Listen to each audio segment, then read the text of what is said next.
Hi guys, ಎಲ್ಲರೂ ಹೇಗಿದ್ದೀರಾ? I hope ಚೆನ್ನಾಗಿದ್ದೀರಾ ಅಂತ ಭಾವಿಸ್ತೀನಿ. ನಾನು ಕೂಡ ಚೆನ್ನಾಗಿದ್ದೀನಿ. ಸೊ ಇವತ್ತಿನ ವಿಡಿಯೋ ಏನಪ್ಪ ಅಂದರೆ, ನೀವೇ ಕೂಡ ತಮ್ಮನೇನಲ್ಲಿ ನೋಡಿರ್ತೀರಾ. ಸೊ ಅದ್ರ ಬಗ್ಗೆ ಹೇಳ್ತಾ ಇದ್ದೀನಿ ಅಂತ ಹೇಳ್ಬಿಟ್ಟು, ಸೊ ಬನ್ನಿ ಸ್ಟಾರ್ಟ್ ಮಾಡೋಣ ಯಾವುದು ಅಂತ ಹೇಳ್ಬಿಟ್ಟು. ಸೊ ಹಾಗೆ ಯಾರಾದರೂ ಹೊಸದಾಗಿ ನನ್ನ ಚಾನಲ್ನ ನೋಡ್ತಾ ಇದ್ದರೆ ಸಬ್ಸ್ಕ್ರೈಬ್ ಮಾಡ್ಕೊಂಡು ನೋಡಿ. ಸೊ ಫ್ರೆಂಡ್ಸ್, ಇವಾಗ ನಾರ್ಮಲ್ ಡೆಲಿವರಿ ಆಗಲೇಬೇಕು ಅಂತ ಅನ್ನೋದಕ್ಕೆ ಯಾವುದು ಟಿಪ್ಸು ಅಂತ ಹೇಳಿದ್ರೆ, ಸೊ ಇವಾಗ ಸಿ ಸೆಕ್ಷನ್ನು ಮಾಡ್ತಾರೆ, ಸೊ ನಾರ್ಮಲ್ ಆಗುತ್ತೆ. ಸೊ ಇವಾಗ ಜಾಸ್ತಿ ಸಿ ಸೆಕ್ಷನ್ಗೆ ಜಾಸ್ತಿ ಹೋಗ್ತಾ ಇದ್ದಾರೆ ಡಾಕ್ಟರ್ಸ್, ಯಾರು ನಾರ್ಮಲ್ ಟ್ರೈ ಮಾಡ್ತಾನೇ ಇಲ್ಲ. ಸೊ ಮಗು ಡೌನ್ ಪೊಸಿಷನ್ ಇಲ್ಲ, ಅಷ್ಟು ಟ್ರೈ ಮಾಡೋದಕ್ಕೆ ಆಗೋದಿಲ್ಲ, ಜಾಸ್ತಿ ಪುಷ್ ಮಾಡಬೇಕಾಗುತ್ತೆ ಅಂತ ಹೇಳಿಬಿಟ್ಟು ಅವರು ನಾರ್ಮಲ್ಗೆ ಟ್ರೈ ಮಾಡೋದಿಲ್ಲ. ಸೊ ಸಿ ಸೆಕ್ಷನ್ನೇ ಮಾಡಿಬಿಡ್ತಾರೆ. ಸೊ ಅದಕ್ಕೋಸ್ಕರ ಮಗು ಡೌನ್ ಪೊಸಿಷನ್ ಬರಬೇಕು ಅಂತಂದರೆ ಯಾವುದು ಏನು ಟಿಪ್ಸ್ನ ನಾನು ಹೇಳ್ತೀನಿ ಅಂತಂದರೆ, ಸೊ ಇವಾಗ ಮನೇಲಿ ಎಲ್ರಿಗೂ ಮನೇಲಿ ಜೀರಿಗೆ ಅನ್ನೋದು ಇದ್ದೇ ಇರುತ್ತೆ. ಸೊ ಏನಪ್ಪ, ಜೀರಿಗೆನ ಚೆನ್ನಾಗಿ ಕುದಿಸ್ಬಿಟ್ಟು 1 ಲೀಟ್ರ್ ಇಲ್ಲಾಂದರೆ 1.5 ಲೀಟ್ರ್ ಅಷ್ಟು ನೀರನ್ನ ಹಾಕ್ಕೊಂಡು ಚೆನ್ನಾಗಿ ಕುದಿಸ್ಕೊಳ್ಳಿ, 1 ಬಾಟ್ಲಷ್ಟು.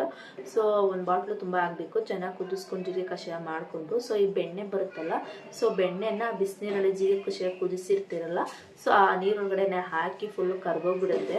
ಸೊ ಕರ್ಗೋದ್ಮೇಲೆ ಅದನ್ನು ಮಾಮೂಲಿ ಹಾಕ್ಕೊಂಡು ನೀವು ಅದನ್ನು ಕುಡಿಬೇಕಾಗುತ್ತೆ.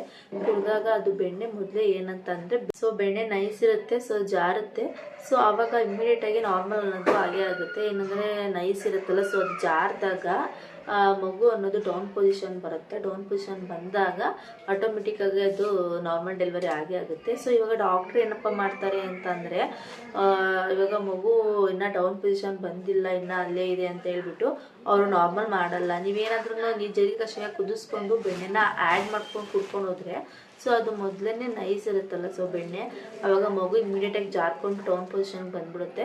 ಸೊ ಡೌನ್ ಪೊಸಿಷನ್ ಬಂದ ತಕ್ಷಣ ಡಾಕ್ಟರ್ಸ್ಗೆ ಗೊತ್ತಾಗುತ್ತೆ, ಸೊ ಇವಾಗ ನಾರ್ಮಲ್ ಆಗೇ ಆಗುತ್ತೆ ಅಂತ ಅವ್ರಿಗೆ ಗೊತ್ತಿರುತ್ತೆ. ಸೊ ಅಂಥ ಟೈಮಲ್ಲಿ ಡಾಕ್ಟರ್ಸ್ ವೆಯ್ಟ್ ಮಾಡ್ದೇ ನಿಮಗೆ ನಾರ್ಮಲ್ ಡೆಲಿವರಿನ ಮಾಡಿಬಿಡ್ತಾರೆ ಆಟೋಮೆಟಿಕ್ಕಾಗಿ. ಇವಾಗ ನೀವು ಹಾಸ್ಪಿಟ್ಲಿಗೆ ಹೋಗ್ತಾ ಇರ್ತೀರಾ, ಪೇಯ್ನ್ ಬಂದಿರುತ್ತೆ, ಇಲ್ಲಾಂದರೆ ವೈಟ್ ಡಿಸ್ಚಾರ್ಜ್ ಆಗಿರುತ್ತೆ, ಇಲ್ಲಾಂದರೆ ಬ್ಲೀಡಿಂಗ್ ಆಗಿರುತ್ತೆ, ಇಲ್ಲ ನಿಮಗೆ ಪೇಯ್ನ್ ಬಂದಿರುತ್ತೆ. ಸೊ ಆ ರೀತಿ ಏನಾದ್ರು ಒಂದು ಬಂದಾಗ ನೀವು ಹಾಸ್ಪಿಟಲ್ಗೆ ಹೋಗ್ಬೇಕು ಅಂತ ಅಂದ್ಕೊಂಡಿರ್ತೀರ ತಾನೆ, ಅಂಥ ಟೈಮಲ್ಲಿ ನೀವು ಇದನ್ನು ಮಾಡಿ. ಸೊ ಅದನ್ನು ಕುದಿಸ್ಕೊಂಡು ಚೆನ್ನಾಗಿ ಕುಡ್ಕೊಂಡು ಮನೆಯಿಂದನೇ ಹೋಗಿ, ಇಲ್ಲಾಂದ್ರೆ ಸ್ವಲ್ಪ ಬಾಟ್ಲಿಗೆ ಹಾಕ್ಕೊಂಡು ಹೋಗ್ತಾ ಕುಡ್ಕೊಳ್ಳಿ. ಹಾಸ್ಪಿಟ್ಲಿಗೆ ಹೋದಾಗಲೂ ಕುಡೀರಿ.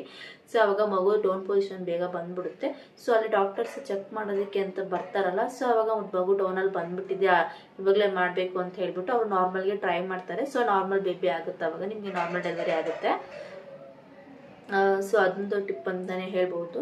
ಸೊ ನಾನೆಂತಕ್ಕಪ್ಪ ಈ ಟಿಪ್ಸ್ ಹೇಳ್ತಾ ಇದ್ದೀನಿ ಅಂತಂದರೆ, ಇವಾಗ ನನಗೆ ನಾರ್ಮಲ್ ಆಗಿಲ್ಲ, ಸಿ ಸೆಕ್ಷನ್ ಆಗಿದ್ದು. ಬಟ್ ನನಗೆ ಅಷ್ಟು ಐಡಿಯಾ ಇರಲಿಲ್ಲ, ನಾನು ಅದನ್ನು ಬೆಣ್ಣೆ ಕಾಯಿಸ್ಕೊಂಡು ಕುಡಿಲಿಲ್ಲ. ಸೊ ಒಂದು ಲೋಟ ಆಗೋಷ್ಟು, ಒಂದು ಚಿಕ್ಕ ಲೋಟ, ಅದೇನೋ ನಮ್ಮ ಅತ್ತೆ ಹೇಳಿದ್ರು ಅಂತ ಹೇಳ್ಬಿಟ್ಟು ಮಾತ್ರ ನಾನು ಸ್ವಲ್ಪ ಜೀರಿಗೆ ಕಷಾಯನ ಮಾಡ್ಕೊತಿದ್ರು ನಮ್ಮಮ್ಮ. ಸೊ ಅದನ್ನು ನಾನು ಕುಡ್ದಾದ್ಮೇಲೆ ಮಾಮೂಲಿ ಹೋಗೋಣ ಅಂತ ಹೇಳ್ಬಿಟ್ಟು ಹೊರಟಿದ್ರು. ಆವಾಗ ನನಗೆ 4 ಗಂಟೆಗೆ, ಬೆಳಗಿನ ಜಾವ 4 ಗಂಟೆಗೆ ವೈಟ್ ಡಿಸ್ಚಾರ್ಜ್ ಆಗೋದಕ್ಕೆ ಸ್ಟಾರ್ಟ್ ಆಯಿತು. ತುಂಬಾ ಜಾಸ್ತಿ ವೈಟ್ ಡಿಸ್ಚಾರ್ಜ್ ಆಗಿತ್ತು. ಸೊ ನಮ್ಗೆ ಏನಲ್ಲ ಅಂತ ಅಂದರೆ, ವೈಟ್ ಡಿಸ್ಚಾರ್ಜ್ ಆದರೆ ನಾರ್ಮಲ್ ಆಗುತ್ತೆ, ಕನ್ಫರ್ಮ್ ಆಗಿ ನಾರ್ಮಲ್ ಆಗುತ್ತೆ. ಬ್ಲೀಡಿಂಗ್ ಆದರೆ ಮಾತ್ರ ನಾರ್ಮಲ್, ಇಲ್ಲ ಸಿಸರಿನ್, ಎರಡಲ್ಲಿ ಯಾವ್ದಾದ್ರು ಒಂದು ಆಗುತ್ತೆ ಅಂತ ಆ ರೀತಿ ಇದ್ದಿದ್ದು. ಬಟ್ ವೈಟ್ ಡಿಸ್ಚಾರ್ಜ್ ಆಗಿರೋರು ನಾವು ಕೇಳಿದ್ದು, ನಾವು ಫ್ರೆಂಡ್ ಸರ್ಕಲಲ್ಲೇ ವಿಚಾರಿಸಿದಾಗೆಲ್ಲ ಫಸ್ಟ್ ನನಗೆ ವೈಟ್ ಡಿಸ್ಚಾರ್ಜ್ ಆಗಿತ್ತು, ಆಮೇಲೆ ನಾರ್ಮಲ್ ಮಾಡಿದ್ರು ಅಂತ ಹೇಳ್ತಾರೆ. ಸೊ ವೈಟ್ ಡಿಸ್ಚಾರ್ಜ್ ಆಗಿದ ತಕ್ಷಣನೇ ಹಾಸ್ಪಿಟಲ್ಗೆ ಹೋಗಬೇಕು. ಸೊ 4 ಗಂಟೆಗೆ ವೈಟ್ ಡಿಸ್ಚಾರ್ಜ್ ಆಯಿತು. ಸೊ ನಾನು ನಮ್ಮನೆಯವ್ರಿಗೆ ಕಾಲ್ ಮಾಡಿದ್ದಕ್ಕೆ ಅವರು ಕೂಡ ಬಂದರು, ಅವ್ರ ಫ್ರೆಂಡು ಬಂದಿದ್ರು, ಅವರು ಕೂಡ ಫ್ರೆಂಡು ಕಾರ್ ತೊಗೊಂಡು ಬಂದಿದ್ರು. ಸೊ 4 ಗಂಟೆಗೇ ಹೋಗಿದ್ರು. ಸೊ ಹೋದಾಗ ಅವಾಗ ಏನಾಯಿತು ಅಂತಂದ್ರೆ, ಅಲ್ಲಿ ಡಾಕ್ಟರ್ಸ್ ಇರಲಿಲ್ಲ, ಬರೀ ಮಾಮೂಲಿ ಸಿಸ್ಟರ್ಸ್ ಇದ್ದರು, ಮಾಮೂಲಿ ನರ್ಸ್ಗಳಿದ್ರು. ಅವ್ರು ಏನು ಮಾಡಿದ್ರು, ಮಾಮೂಲಿ ಪೇಯ್ನ್ ಇರಲಿಲ್ಲ, ನನಗೆ ವೈಟ್ ಡಿಸ್ಚಾರ್ಜ್ ಆಯಿತು. ಸೊ ಅವರು ಪೇಯ್ನ್ ಬರೋದು ಇಂಜೆಕ್ಷನ್ ಕೊಟ್ಟಿದ್ರು. ಡಾಕ್ಟರ್ ಬರ್ತಾರೆ ಅಂದ್ಬಿಟ್ಟು ವೆಯ್ಟ್ ಮಾಡೋದಕ್ಕೆ ಹೇಳಿದ್ರು. ಸೊ ಡಾಕ್ಟರ್ ನನಗೆ ಪೇಯ್ನ್ ಬರೋದಕ್ಕೆ ಶುರು ಆದರೂ, ಬಟ್ ಇನ್ನು ಡಾಕ್ಟ್ರೇ ಬಂದಿರಲಿಲ್ಲ. ನನಗೆ ವೈಟ್ ಡಿಸ್ಚಾರ್ಜ್ ಆಗಿದ್ದು 4 ಗಂಟೆ, ಬೆಳಗಿನ ಜಾವ 4 ಗಂಟೆ. ಬಟ್ ಡಾಕ್ಟ್ರು ಬಂದಿದ್ದು ವಾರ್ಡ್ಗೆ 10 ಗಂಟೆ 10:15 ಆಗಿತ್ತು. ಸೊ ಅಂಥ ಟೈಮಲ್ಲಿ ಬಂದರು. ಸೊ ಏನಪ್ಪ ಅಂದರೆ, ವೈಟ್ ಡಿಸ್ಚಾರ್ಜ್ ಆಗಿದ ತಕ್ಷಣ ಡಾಕ್ಟರ್ ಇದ್ದು ನೋಡಿ ಮಾಡಿದ್ರೆ ನಾರ್ಮಲ್ ಆಗಿಬಿಡುತ್ತೆ. ಬಟ್ ಅವ್ರು ಬರೋವರೆಗೂ ವೆಯ್ಟ್ ಮಾಡಿದಷ್ಟು ಅದು ನಾರ್ಮಲ್ ಆಗಲ್ಲ, ಮಗುಗೆ ತೊಂದರೆ ಆಗುತ್ತೆ. ಸೊ ಅವರು ಬಂದು, ನನಗೆ ಪೇನು ಕೂಡ ಜಾಸ್ತಿ ಆಗಿಬಿಟ್ಟಿತ್ತು. ಸೊ ಅವ್ರು ಬಂದು ನೋಡಿಬಿಟ್ಟು ನಾರ್ಮಲ್ ಆಗಲ್ಲ, ಸಿಸರಿನ್ ಮಾಡಿಬಿಡ್ತೀವಿ ಅಂತ ಅಂದರು. ಸೊ ಸಿಸರಿನ್ ಮಾಡ್ತೀವಿ ಅಂದ್ರೆ, ನಿಮ್ಗೇನೋ ನಾರ್ಮಲ್ಲೇ ಬೇಕು ಅಂದರೆ ವಾಣಿವಿಲಾಸ ಇದೆ, ವಾಣಿವಿಲಾಸಕ್ಕೆ ಹೋಗಿ ಅಂತಂದರು. ನಾವು ಹಂಗೆ ಪೇಯ್ನ್ ಬಂದಿದೆ 4 ಗಂಟೆ, ಡಾಕ್ಟ್ರು ಬಂದಿದ್ದು 10 ಗಂಟೆ. ಅವ್ರು ನೋಡಿ ಅವರೆಲ್ಲ ಮಾಡಿ ಹೇಳೋ ಅಷ್ಟರಲ್ಲಿ 10:30 ಆಗೋಗಿತ್ತು. ಅಂಥ ಟೈಮಲ್ಲಿ ಅವ್ರು ನಿಮಗೆ ನಾರ್ಮಲ್ ಬೇಕು ಅಂದರೆ ವಾಣಿವಿಲಾಸಕ್ಕೆ ಹೋಗಿ ಅಂತವ್ರೆ. ಅಲ್ಲಿಂದ ಮತ್ತೆ ಟ್ರಾವೆಲ್ ಮಾಡ್ಕೊಂಡು ನಾವು ವಾಣಿವಿಲಾಸಕ್ಕೆ ಹೋಗಿ ಅಲ್ಲೇನಂತಾರೋ, ಅಲ್ಲಿ ಡಾಕ್ಟ್ರು ಸಿಗ್ತಾರೋ ಇಲ್ವೋ, ಸೊ ಅಲ್ಲಿ ವಿಚಾರಿಸಿ ಅಲ್ಲಿ ಅಡ್ಮಿಟ್ ಮಾಡಿಕೊಂಡು ಅದು ಇದು ಅದೆಲ್ಲ ಎಷ್ಟೊಂದು ರಿಸ್ಕ್ ಇರುತ್ತೆ.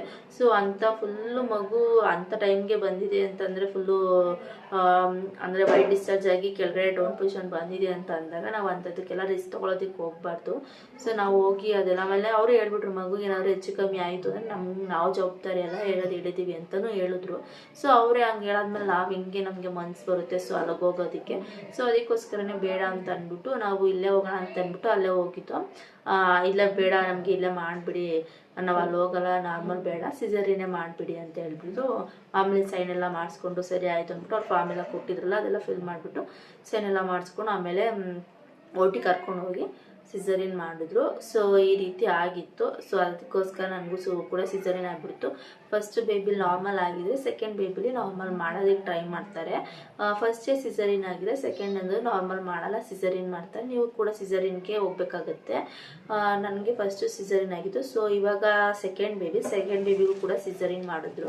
ನನಗೆ ಸೆಕೆಂಡ್ ಬೇಬಿಲಿ ನೋಡಿದವರೆಲ್ಲ ನಾರ್ಮಲ್ ಆಗುತ್ತೆ, ಮಗು ಫುಲ್ಲು ಡೌನ್ ಬಂದುಬಿಟ್ಟಿದೆ ಅಂತ ಹೇಳಿದ್ರು. ನನಗೂ ಕೂಡ ತುಂಬ ಪೇಯ್ನ್ ಇತ್ತು. ಅದು ಫಸ್ಟ್ ಇದರಲ್ಲಿ ನನಗೆ ಸಿಸೇರಿಯನ್ ಆಗಿತ್ತಲ್ಲ, ನನ್ನ ಮಗು ಏನು ಮಾಡಿಬಿಟ್ಟಿತ್ತು, ಫುಲ್ಲು ಡೌನ್ ಪೊಸಿಷನ್ ಬಂದುಬಿಟ್ಟಿತ್ತು, ಹೊಟ್ಟೆ ಫುಲ್ಲು ಕೆಳಗಡೆ ಆದಂಗೆ ಆಗ್ಬಿಟ್ಟಿತ್ತು. ಸೊ ನನಗೆ ಪೇಯ್ನ್ ಅನ್ನೋದು ತುಂಬಾ ಬರ್ತಿತ್ತು. ಸೊ ಆವಾಗ ಡಾಕ್ಟ್ರು ಕೂಡ ಹೇಳಿದ್ರು ನಿಮಗೆ ಫಸ್ಟ್ನೇದು ನಾರ್ಮಲ್ ಆಗಿದೆ, ಎರಡನೇದು ನಾರ್ಮಲ್ ಆಗಿಬಿಡ್ತಿತ್ತು ಆಟೋಮೆಟಿಕ್ಕಾಗಿ. ಫಸ್ಟ್ನೇದು ನಿಮಗೆ ಸಿಸೇರಿಯನ್ ಆಗಿದೆ, ಸೊ ಅದಕ್ಕೋಸ್ಕರನೇ ಎರಡನೇದು ಸಿಸೇರಿಯನ್ ಮಾಡಿಬಿಡ್ತೀವಿ, ನಾರ್ಮಲ್ ಮಾಡಲ್ಲ ಅಂತಂದರು.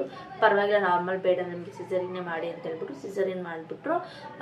ಮತ್ತು ಮಕ್ಕಳ ಆಪ್ರೇಷನ್ ಕೂಡ ಹಾಕ್ದಿರಂಗೆ ಅಲ್ಲೇ ಮಾಡಿಬಿಟ್ರು. 2 ಸಿಸೇರಿಯನ್ ಮಾಡಿದ್ರೆ ಅದೊಂದು ಬೆಸ್ಟು, ಅಂದರೆ ಅದೊಂದು ಯೂಸ್ ಆಗುತ್ತೆ ಅಂತ ಹೇಳ್ಬೋದು. ನಾರ್ಮಲ್ ಮಾಡಿದ್ರೆ ಏನು ಮಾಡ್ತಾರೆ ಅಂದರೆ ಅವರು ನಾರ್ಮಲ್ ಮಾಡಿದಾಗ ಮಕ್ಕಳು ಆಗದೆ ಇರೋಂಗೆ ಆಪ್ರೇಷನ್ನು ಇವಾಗ 2 ಬೇಬಿ ಆಗಿರುತ್ತಲ್ಲ, ಸೊ ಅಂಥ ಟೈಮಲ್ಲಿ ಮಕ್ಕಳು ಆಗದೆ ಇರೋಂಗೆ ಆಪ್ರೇಷನ್ ಮಾಡಲ್ಲ ಅವ್ರು. ನಾರ್ಮಲ್ ಆಗಿದೆ, ಸಿಸೇರಿಯನ್ ಆಗಿದ್ರೆ ಮಾತ್ರ ಅಲ್ಲೇ ಮಾಡಿ, ಅಂದರೆ ಒಂದಿದ್ರಲ್ಲೇ ಸಿಸೇರಿಯನ್ ಮಾಡಿ ಕೂದಿರ್ತಾರಲ್ಲ, ಸೊ ಅಂಥ ಟೈಮಲ್ಲೇ ಆಪ್ರೇಷನ್ ಕೂಡ ಅಲ್ಲೇ ಮಾಡಿಬಿಡ್ತಾರೆ ಮಕ್ಕಳು ಆಗದೆ ಇರೋಂಗೆ. ಸೊ ಅಲ್ಲೇ ಮಾಡಿ ಎಲ್ಲ ಮತ್ತೆ ಇದು ಮಾಡಿ ಮಾಮೂಲಿ ಇದೆ ಹೊಲ್ಬಿಡ್ತಾರೆ, ಹೊಲಿಗೆ ಹಾಕ್ಬಿಡ್ತಾರೆ. ಇವಾಗೇನೋ ನಾರ್ಮಲ್ ಆಯ್ತು ಅಂದರೆ ಅದಕ್ಕೆ ಇನ್ನೊಂದು ದಿನ ಬರಬೇಕಾಗುತ್ತೆ, ನೀವು 1 ವೀಕ್ ಬಿಟ್ಕೊಂಡು. ಆಮೇಲೆ ಇವಾಗ ಸಿಸೇರಿಯನ್ ಆಗಿದವ್ರಿಗೂ ಅಷ್ಟೇ, ಅವ್ರಿಗೆ ಏನಾದರೂ ಫುಲ್ಲು ಬ್ಲಡ್ ಕರೆಕ್ಟಾಗಿ ಇದ್ದು ಮತ್ತು ಈ BP ಲೋ BP ಮತ್ತು ಹೈ BP ಮತ್ತು ಏನಾದರೂ ಸಮಸ್ಯೆ ಇದ್ದರೆ ಅಂಥವ್ರಿಗೆ ಮಾಡೋದಕ್ಕೆ ಹೋಗೋದಿಲ್ಲ ಅವ್ರು ಆಪ್ರೇಷನ್ನ. ಬರೀ ಸಿಸೇರಿಯನ್ ಮಾಡಿಬಿಟ್ಟು ಮಗುನ ತೆಗೆದ್ಬಿಡ್ತಾರೆ, ಅಂಥದ್ದು ಆಪ್ರೇಷನ್ ಮಾಡೋದಕ್ಕೆ ಹೋಗಲ್ಲ. ಸೊ ಏನೂ ಇಲ್ಲ ಅಂತ ಅಂದವ್ರಿಗೆ ಮಾತ್ರ ಅಲ್ಲೇ ಮಗುನ ತೆಗಿತಾರಲ್ಲ, ಸೊ ಆವಾಗಲೇ ಮಕ್ಕಳಾಗ್ದಿರಂಗೆ ಆಪ್ರೇಷನ್ ಅಲ್ಲೇ ಕೂಡ ಮಾಡಿಬಿಡ್ತಾರೆ. ಸೊ ನನಗೆ ಆಪ್ರೇಷನ್ ಕೂಡ ಮಾಡಿಬಿಟ್ಟು ಫಸ್ಟ್ ಬೇಬಿ ಬಾಯ್ ಆಗಿತ್ತು, ಸೆಕೆಂಡ್ ಬೇಬಿ ಗರ್ಲ್ ಆಯಿತು. ಸೊ ನಮಗೆ ಮಾಮೂಲಿ ಅದನ್ನು ಕೂಡ ಆಪ್ರೇಷನ್ ಒಟ್ಟಿಗೆ ಮಾಡಿಬಿಡಿ ಅಂತ ಹೇಳಿದರು. ಸೊ ಅವರು ಹಸ್ಬೆಂಡ್ ಪರ್ಮಿಷನ್ ತಿಳ್ಕೊಂಡು ಆಮೇಲೆ ಎಲ್ಲ ಅವರು ಪ್ರಿಪೇರ್ ಮಾಡಿಕೊಂಡು ಅಲ್ಲೇ ಮಾಡಿಬಿಡ್ತಾರೆ. ಸೊ ಅದೇ ಬೆಸ್ಟ್ ಅಂತ ಹೇಳ್ಬೋದು. ಈ ಕರೆಂಟ್ ಆಪ್ರೇಷನು ಅದು ಇದು ಅದೆಲ್ಲ ತುಂಬ ರಿಸ್ಕು. ಸೊ ಕರೆಂಟ್ ಆಪ್ರೇಷನ್ ಮಾಡಿಸ್ಕೊಂಡ್ರೆ ಏನು ಅಂತ ಅಂದರೆ ಒಬ್ರಿಗೆ ಆಗುತ್ತೆ, ಒಬ್ರಿಗೆ ಆಗೋದಿಲ್ಲ. ಒಬ್ಬರು ವೆಯ್ಟ್ ಗೇನ್ ಆಗ್ತಾರೆ, ಇಲ್ಲಾಂದರೆ ಫುಲ್ ಸಣ್ಣ ಆಗಿಬಿಡ್ತಾರೆ. ಸೊ ಆ ರೀತಿ ಇರುತ್ತೆ. ಸೊ ನನಗೆ ಕರೆಂಟ್ ಆಪ್ರೇಷನ್ ಏನು ಮಾಡಿಸ್ಕೊಂಡಿಲ್ಲ. ಸೊ ಡೈರೆಕ್ಟ್ ಅಲ್ಲೇ ಅಂದರೆ ಸಿಸೇರಿಯನ್ ಆಗಿತ್ತಲ್ಲ, ಸೊ ಅದು ಡೈರೆಕ್ಟ್ ಅಲ್ಲೇ ಮಾಡಿಬಿಟ್ರು.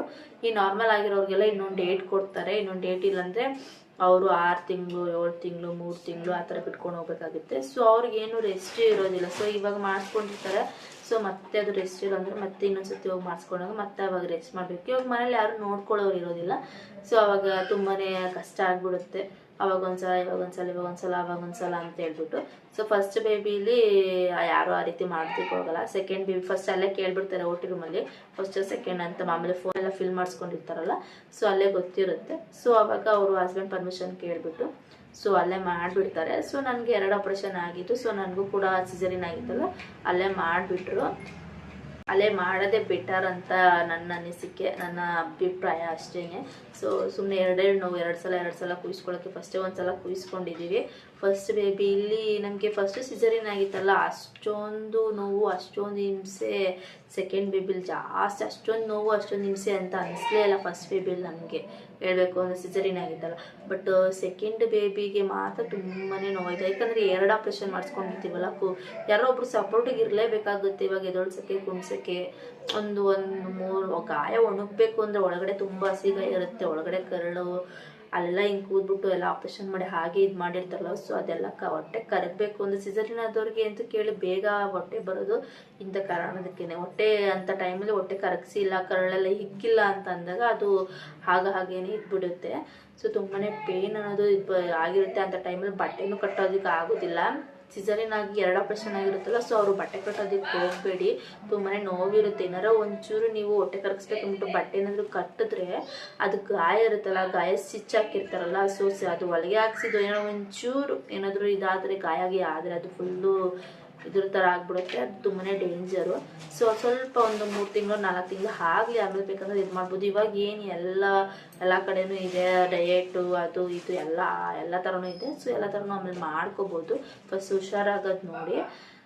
ಸೊ ಇಷ್ಟ ಆಗಿತ್ತು. ಸೊ ನಾನು ಕೂಡ ಬಟ್ಟೆ ಗಿಟ್ಟೆ ಏನೂ ಕಟ್ಟಿಲ್ಲ, ಮಾಮೂಲಿ ಮನೆ ಊಟನೇ, ಮನೇಲಿ ಏನು ಕೊಡ್ತಾರೋ ಮಾಮೂಲಿ ಬಾಣಂತಿ ಊಟ. ಸೊ ಅದನ್ನು ತಿಂದಿನೇ ಸ್ವಲ್ಪ ವೆಯ್ಟ್ ಲಾಸ್ ಅಂತ ಆಗಿದ್ದೀನಿ. ಬಟ್ ಫೀಡಿಂಗ್ ಮಾಡುವಾಗ ಎಲ್ಲ ಸಣ್ಣವಾಗೇ ಇರ್ತಾರೆ, ಬಟ್ ಫೀಡಿಂಗ್ ಬಿಟ್ಟಾಗ ಮಗುಗೆ ಫೀಡ್ ಮಾಡೋದು ನಾವು ನಿಲ್ಲಿಸ್ತೀವಲ್ಲ, ಅಂಥ ಟೈಮಲ್ಲಿ ಜಾಸ್ತಿ ದಪ್ಪ ಆಗಿಬಿಡ್ತಾರೆ ಸಿಸರಿನ್ ಆಗಿರೋರು. ಸೊ ಅಂಥ ಟೈಮಲ್ಲಿ ನೋಡ್ಕೋಬೇಕಾಗುತ್ತೆ ನೀವು ಅಷ್ಟೇ. ಸ್ವಲ್ಪ ಡಯಟ್ ಮಾಡೋದು, ಇಲ್ಲಾಂದರೆ ಫುಡ್ಡಲ್ಲಿ ಏನಾದರೂ ಇದು ಮಾಡ್ಕೊಬೇಕು ಅಷ್ಟೇ. ಸೊ ಇದಾಗಿತ್ತು ನನಗೆ. ನಾರ್ಮಲ್ ಯಾಕಾಗಿದೆ, ಸಿಸರಿನ್ ಯಾಕಾಯಿತು ಅಂದರೆ ಇದೇ ಉದ್ದೇಶಕ್ಕೆ ಹಂಗಾಯಿತು. ಮತ್ತು ನಿಮಗೆ ನಾರ್ಮಲ್ಲೇ ಆಗಬೇಕು ಅಂತ ಅನ್ನೋದು ಕೂಡ ಟಿಪ್ಸ್ನ ನಾನು ಹೇಳಿದ್ದೀನಿ. ಮತ್ತು ಇನ್ನೊಂದು ಏನು ಅಂತಂದರೆ, ನೀವು 1.5 ತಿಂಗಳು ಸ್ಕ್ಯಾನಿಂಗು, 3 ತಿಂಗಳು ಸ್ಕ್ಯಾನಿಂಗು, ಮತ್ತು 5 ತಿಂಗಳು ಸ್ಕ್ಯಾನಿಂಗು, ಮತ್ತು ಲಾಸ್ಟ್ 9 ತಿಂಗಳು ಸ್ಕ್ಯಾನಿಂಗು ಅದು ರೆಗ್ಯುಲರಾಗಿ ಮಾಡಿಸ್ಲೇಬೇಕಾಗುತ್ತೆ. ತುಂಬಾ ಇಂಪಾರ್ಟೆಂಟು. 1.5 ಅಂದರೆ ಮಗುದು ಗ್ರೋತು, ಮಗುದು ಬೆಳವಣಿಗೆ ಹೇಗಿದೆ ಏನು ಅಂತ ಹೇಳ್ಬಿಟ್ಟು ನಮಗೆ ಗೊತ್ತಾಗಬೇಕಲ್ಲ. ಸೊ ಇವಾಗೇನೋ ಹೆಚ್ಚು ಕಮ್ಮಿ ಇತ್ತು ಅಂತಂದರೆ ನಮಗೆ 5 ತಿಂಗಳಲ್ಲಿ ಅನಾಮಲಿ ಸ್ಕ್ಯಾನಿಂಗ್ ಅಂತ ಒಂದು ಮಾಡ್ತಾರೆ.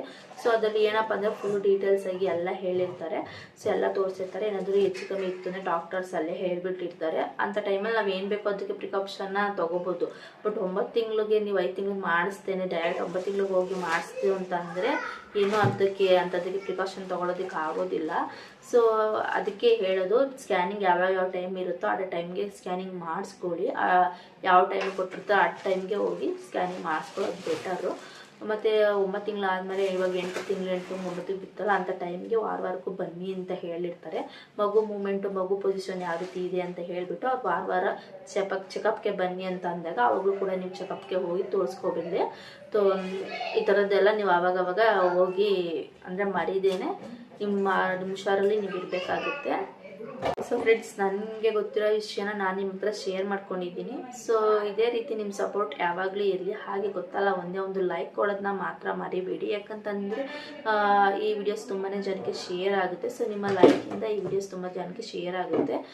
ಮತ್ತು ಯಾರೋ ಹೊಸದಾಗಿ ನನ್ನ ಚಾನಲ್ನ ಸಬ್ಸ್ಕ್ರೈಬ್ ಆಗಿಲ್ಲ ಅಂದರೆ ಇವಾಗಲೇ ಹೋಗಿ ಸಬ್ಸ್ಕ್ರೈಬ್ ಮಾಡ್ಕೊಂಡು ನೋಡಿ. ಹಾಗೆ ಲೈಕ್ ಮಾಡಿ, ಶೇರ್ ಮಾಡಿ, ಕಮೆಂಟ್ ಮಾಡಿ. ನಿಮ್ಗೆ ಏನೇ ಡೌಟ್ಸ್ ಇದ್ರೂ ಕಮೆಂಟ್ ಬಾಕ್ಸಲ್ಲಿ ನನಗೆ ಕಮೆಂಟ್ ಮಾಡಿ, ನಾನು ಅದಕ್ಕೆ ನಿಮಗೆ ಆನ್ಸರ್ ಮಾಡ್ತೀನಿ. ಸೊ ಈ ವಿಡಿಯೋ ನಾನು ಇವತ್ತು ಇಲ್ಲಿಗೆ ಮುಕ್ತಾಯ ಮಾಡ್ತಾಯಿದ್ದೀನಿ. ಯಾರೋ ಹೊಸದಾಗಿ ನನ್ನ ಚಾನಲ್ ನೋಡ್ತಾ ಇದ್ದರೆ ಮತ್ತೊಮ್ಮೆ ಹೇಳ್ತಾ ಇದ್ದೀನಿ, ಸಬ್ಸ್ಕ್ರೈಬ್ ಮಾಡ್ಕೊಂಡು ನೋಡಿ. ನಿಮ್ಮ ಸಪೋರ್ಟ್ ಯಾವಾಗಲೂ ಇದೇ ರೀತಿ ಇರಲಿ. Thank you all. Bye bye.